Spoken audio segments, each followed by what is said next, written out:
Hoje, a nossa cobrança em direito administrativo vai para além daquele básico que era cobrado. A cobrança do direito administrativo está muito atrelada às jurisprudências de STF, de STJ e não mais apenas às teses fixadas. Hoje, a cobrança no direito administrativo, da jurisprudência no direito administrativo, não só nas fases objetivas, mas na fase discursiva, inclusive na fase oral, porque nós já temos que pensar lá nessa fase oral. Essa cobrança vai ser também a do entendimento, inclusive nos julgados paradigmáticos, do voto vencedor. Então, por exemplo, trago para você que nós vamos estudar aqui ao longo de nossas aulas o julgado, o poder de polícia, de delegação do poder de polícia, a pessoa jurídica nas circunstâncias privadas, né? E as provas vêm cobrando para muito além da tese da repercussão geral. Vem cobrando casos concretos, cobrando entendimento efetivo do voto vencedor. Não são todas as questões de prova do direito administrativo que vão estar em alto nível. Nós temos questões fáceis e medianas em toda prova, mas essas todo mundo vai acertar, né? O que nós temos que buscar é o acerto das questões mais difíceis. E o que nós vamos começar a enfrentar?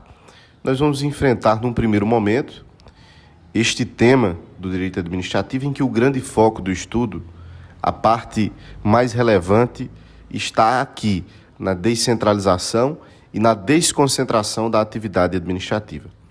Então, com a introdução ao direito administrativo, aqui nós vamos trazer possibilidades de questões em prova objetiva, sem sombra de dúvidas. Mas, acima de tudo, nós vamos trazer pontos aqui para você se enriquecer no direito administrativo e conseguir resolver questões que vão além da literalidade de uma cópia de doutrina, de uma literalidade ou de uma literalidade de jurisprudência, para que você realmente entenda o direito administrativo hoje. Para nós falarmos em direito administrativo, nós temos que passar no conceito deste direito administrativo e, ao longo do tempo, vários critérios de conceito de direito administrativo e de administração pública foram surgindo. O primeiro é a escola do serviço público, pessoal. Esse conceito escola do serviço público surgiu na França, como quase tudo no direito administrativo. Ele surgiu lá no direito francês, a partir daquele famoso caso Blanco, né? Lembra dele? Você já estudou ele em algum momento, que uma criança foi atropelada por uma vagoneta da Companhia de Manufatura e Fumo da França. E a partir dali surgem diversos pontos no direito administrativo, como as questões de dualidade de jurisdição ou unicidade de jurisdição, que não é o nosso foco aqui, mas a escola do serviço público, que vem conceituar a administração pública, o direito administrativo, e estabelece que o direito administrativo consiste no estudo do serviço público, que toda a atividade desenvolvida pela administração é, na verdade, serviço público. Então, a escola do serviço público vai dizer que o direito administrativo terá por objeto o estudo do serviço público, que as atividades desenvolvidas pela administração são atividades consideradas como serviço público. Hoje, esse conceito não é bem visto pela doutrina contemporânea, porque a administração pública exerce outras atividades para além do serviço público. A administração exerce o poder de polícia, por exemplo, exerce intervenção do Estado na atividade econômica, que de longe é serviço público. É o oposto de serviço público, a intervenção na atividade econômica, mas a escola do serviço público vai estabelecer esse conceito para nós, certo? Veio ainda um segundo critério, que é o critério do poder executivo, que fala por si só. Por este conceito, critério do poder executivo, a administração pública seria sinônimo do poder executivo. Então, o direito administrativo basicamente seria o estudo do poder executivo. Esse critério também é insuficiente, porque a gente sabe que o poder judiciário e o poder legislativo exercem a função administrativa estudada por nós do direito administrativo. Judiciário e legislativo passam em concurso público, fazem licitação, praticam inúmeros atos administrativos. Então, falar que a administração pública é sinônimo de poder executivo e que o direito administrativo se restringiria ao estudo do poder executivo é erradíssimo. É desconhecer a realidade da administração pública efetivamente.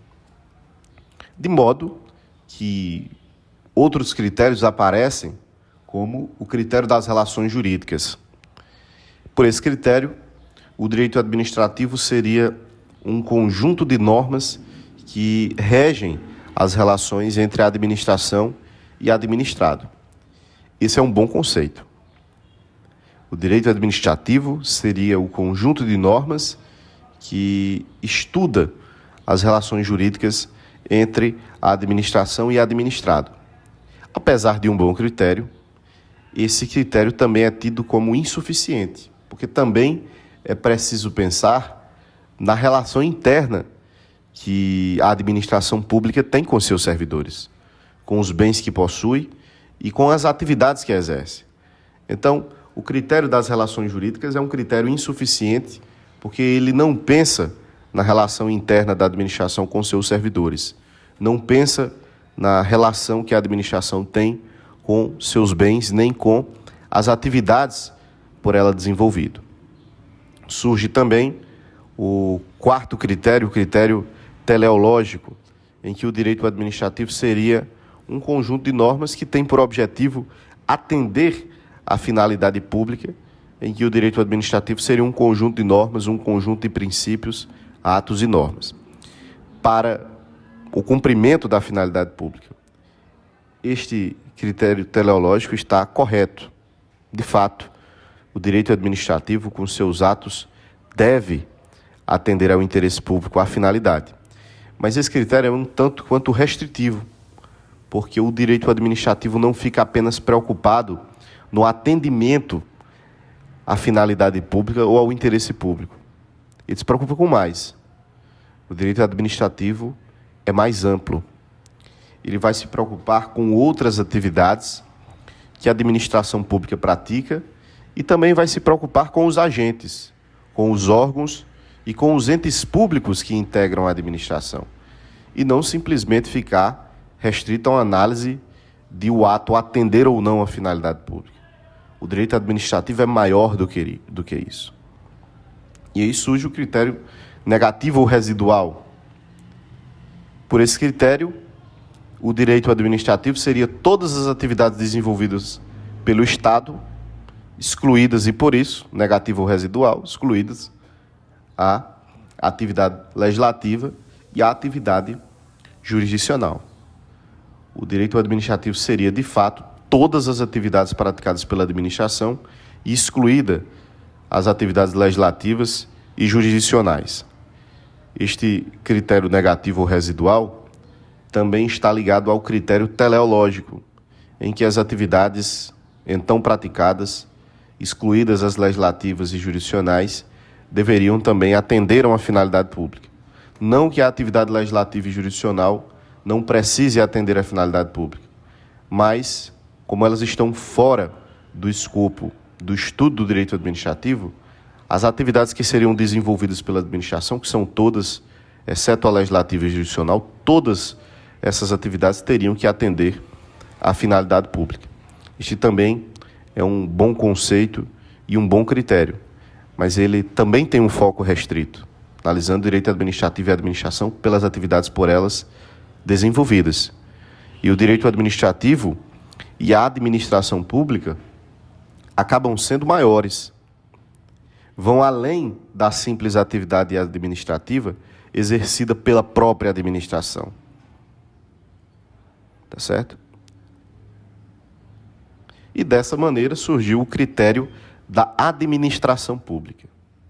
Este sim, o melhor critério hoje entendido, hoje, pela doutrina, o chamado critério da administração pública. Porque aí nós vamos ver, pelo critério da administração pública, o direito administrativo e a administração teriam dois focos. Teria um critério subjetivo formal, orgânico, em um sentido objetivo, material, funcional. Então, é o que eu quero aqui estudar com você. A administração pública no sentido subjetivo, formal, orgânico e no sentido objetivo, material e funcional. A administração pública no sentido subjetivo, formal, orgânico, refere-se aos sujeitos que exercem as atividades administrativas. A administração no sentido subjetivo, formal, orgânico, eu estou falando dos sujeitos que exercem as atividades administrativas, e no sentido objetivo, material, funcional, eu estou falando das atividades desenvolvidas pelos sujeitos. E quem são os sujeitos que exercem a atividade administrativa? Eu estou falando dos agentes públicos, dos órgãos públicos, das pessoas jurídicas. Então, essa é a administração no sentido subjetivo, formal, orgânico, em que eu falo dos sujeitos que exercem as atividades administrativas, e os sujeitos são os agentes públicos, os órgãos públicos e as pessoas jurídicas. Já a administração no sentido objetivo, material, funcional, eu estou falando das atividades. E quais são as atividades desenvolvidas pela administração? As atividades são o poder de polícia, o fomento, a intervenção e o serviço público. Responda aí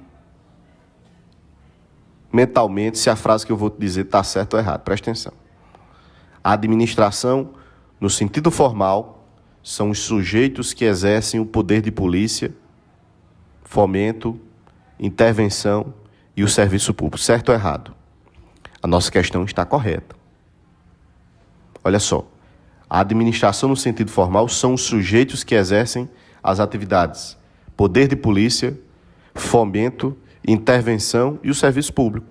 Como também estará certa a afirmativa, por exemplo, que a administração no sentido objetivo são as atividades desenvolvidas pelos agentes, órgãos e pessoas jurídicas.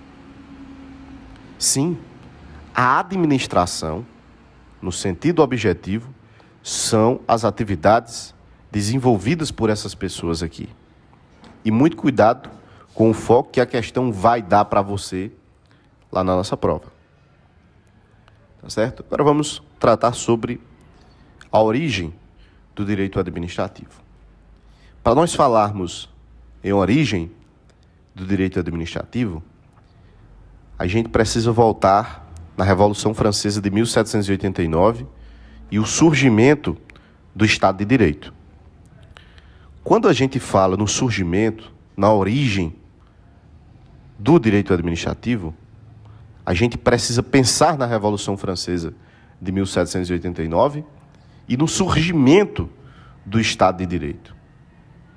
Isso porque a gente sai de um Estado absolutista, em que a figura do governante se confunde com a figura do rei, e que o rei é Deus na terra, não é isso?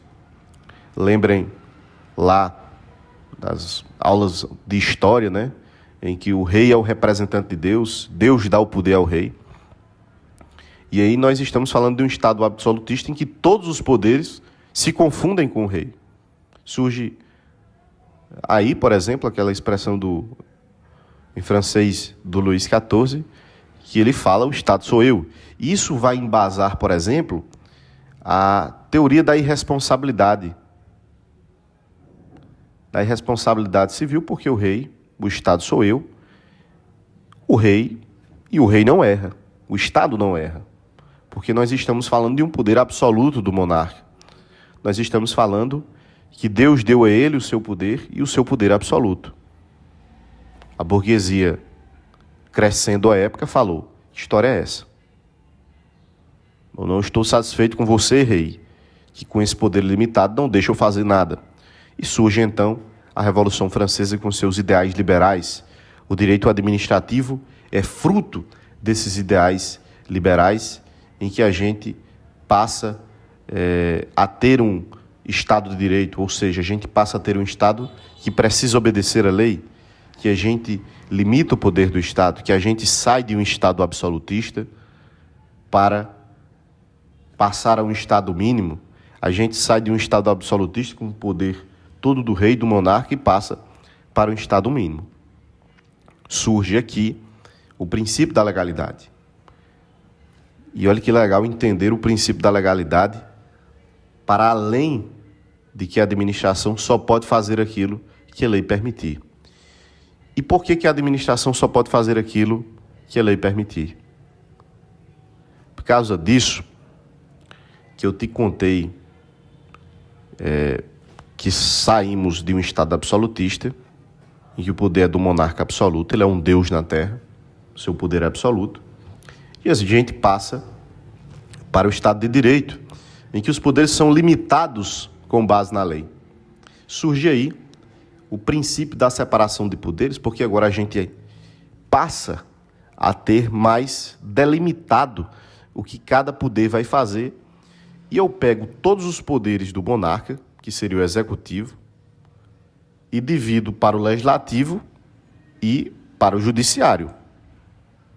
Então aqui começa a conversa acerca da origem do direito administrativo, e perceba o surgimento do princípio da legalidade. Separação dos poderes, e ainda poderia colocar aqui a Declaração dos Direitos do Homem e do Cidadão e as declarações de direito do homem e do cidadão, né? Esses três pilares, princípio da legalidade, são conquistas da Revolução Francesa que fundamentam a limitação do poder estatal, que fundamentam essa limitação do poder, que até então era absolutista. Ainda na origem do direito administrativo, trago agora sobre o caso Blanco, que de fato é sobre a criança Blanco, lá datada de 1873, que é atropelada pelo wagonê da Companhia de Manufatura de Fumo, no direito francês, lá da França, e a partir dali, desse caso Blanco, surge o direito administrativo de maneira definitiva, porque neste caso Blanco discutiu-se se havia ou não prestação de serviço público, de modo que, se houvesse ou não, de quem seria a competência para o julgamento deste caso.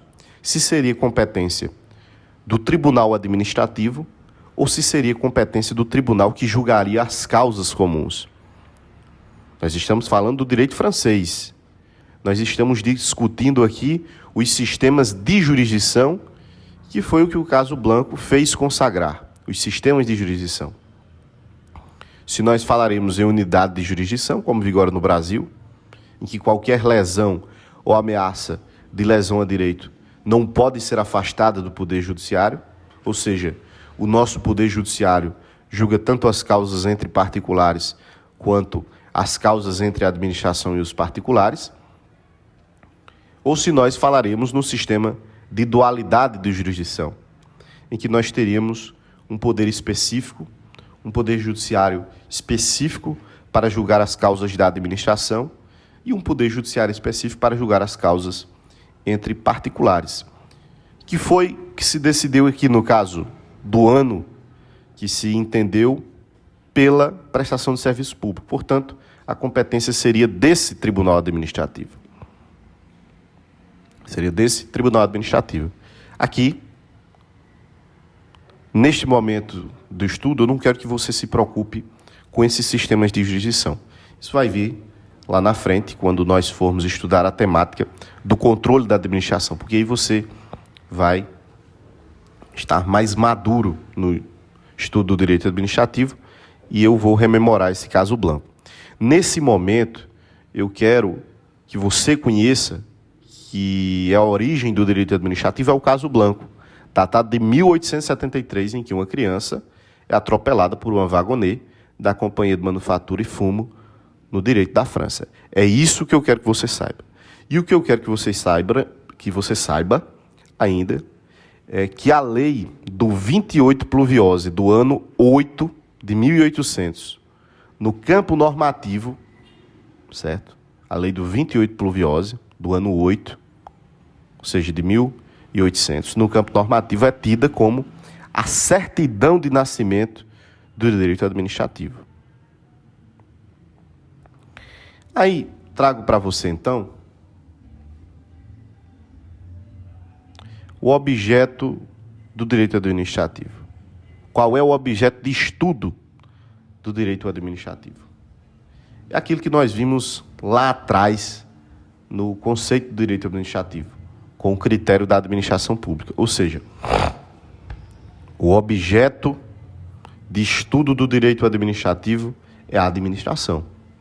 Seja entendida como a função administrativa, seja entendida no sentido objetivo, como atividade desenvolvida, seja entendida como organização administrativa, no seu sentido subjetivo dos agentes, órgãos e pessoas jurídicas. Mas o objeto do direito administrativo, então, é, de fato, a administração.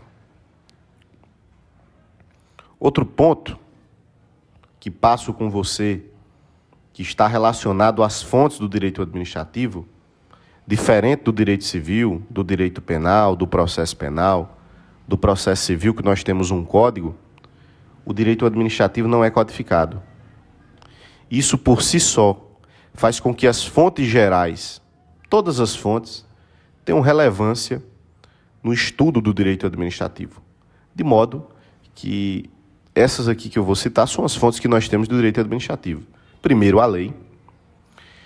Também temos a doutrina, a jurisprudência, os costumes e os precedentes administrativos. A lei é uma fonte formal do direito administrativo. De modo pessoal, eu observo que a lei deve ser interpretada em sentido amplo. A lei é uma fonte formal e deve ser entendida em sentido amplo. E o que isso quer dizer? Que deve abarcar a lei em sentido estrito, ou seja, a lei que passou pelo devido processo legislativo, a lei propriamente dita, aquela que passa, né, pelo devido processo legislativo, mas também os demais atos normativos. Então, portanto, a lei é uma fonte formal do direito administrativo e deve ser entendida em sentido amplo. Estou querendo dizer que vai abarcar a lei em sentido estrito e também os atos normativos. A segunda fonte do direito administrativo é a doutrina, que é uma fonte formal do direito administrativo e é uma fonte também indireta do direito administrativo. A doutrina, eu costumo dizer, são os palpiteiros do direito, né? A doutrina são as opiniões dos estudiosos. Em bom português, são os palpiteiros do direito administrativo, do direito como um todo e, claro, do direito administrativo. A jurisprudência é, por sua vez, uma fonte formal do direito administrativo e também é uma fonte direta.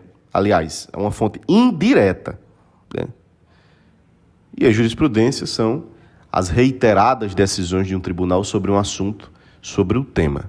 São as reiteradas decisões de um tribunal sobre um assunto ou sobre um tema. Há ainda os costumes, que são fontes materiais do direito administrativo, e os costumes referem-se a um comportamento reiterado em um determinado tempo e um determinado local. Costumes são comportamentos reiterados de um povo em um tempo e em um determinado tempo e um determinado local. É importantíssima a fonte do direito administrativo também, os precedentes administrativos. Os precedentes configuram normas jurídicas decorrentes de decisões administrativas anteriores, válidas e de acordo com o interesse público. Esses são os precedentes administrativos. Normas jurídicas, retiradas de decisões administrativas anteriores, válidas, que atendem o interesse público. E esses precedentes administrativos devem ser observados nos casos futuros e semelhantes. Por que é que eu estou indo com você aqui para além do básico? Porque isso é exigido. mas também para você fazer conexões com a matéria. Os precedentes são normas jurídicas retiradas de decisões administrativas anteriores, válidas, que atendam ao interesse público, que devem ser observadas, né, em casos futuros e semelhantes. Concretizando, portanto, os princípios, né, da segurança jurídica e da confiança do legítimo. Os precedentes, eles consagram os princípios da segurança jurídica e da confiança legítima, porque os precedentes administrativos dão uma previsibilidade na atuação da administração pública. Então, vamos ficando por aqui. Obrigado, pessoal.